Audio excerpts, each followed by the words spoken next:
Okay, now let us see how to measure analog and digital mic.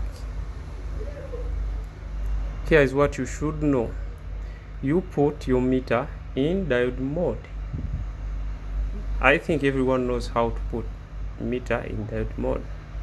So you put the red probe on the positive side and the black probe on the negative side. There you should get 2.5 to 2.5 millivolts. When you interchange it, you should get 1 millivolt maximum.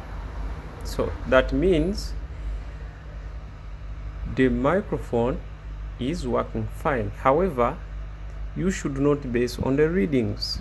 Some may be internally damaged with dust or moisture. So when you have low volume during calls, distorted sound, you should just change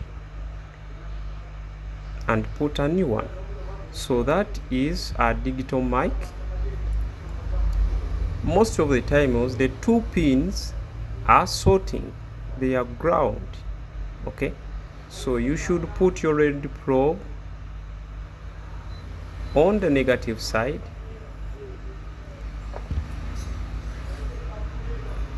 and you use the negative probe to measure.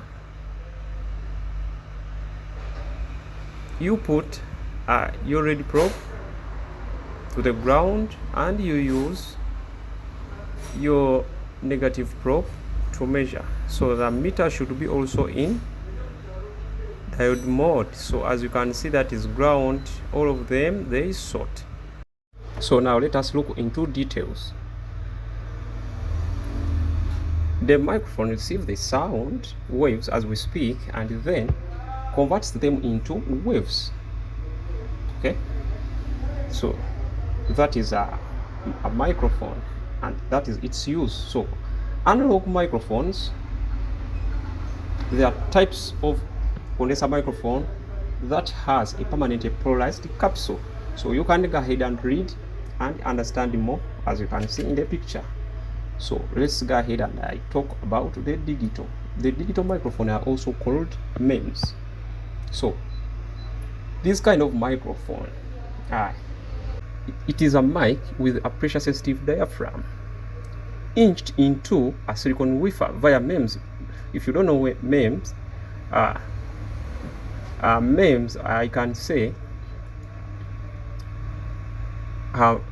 microphone with MEMS have on-body preamps and analog to digital converters. So if you want to know more, you can go ahead and you read yourself, but I wanted to provide knowledge about microphone. So the knowledge and the basic is enough. You don't need to go into details. So whenever you receive a phone with low sound quality, distortion, and other kind of stuff, so you could change the main mic. Most of the times the problem is with that main mic, so you just change it right away. The client comes to your shop, tells you, when I receive calls, I can hear the person but they cannot get my voice, I cannot record. So that is the part or the component responsible for sending back sound. So we meet in the next video.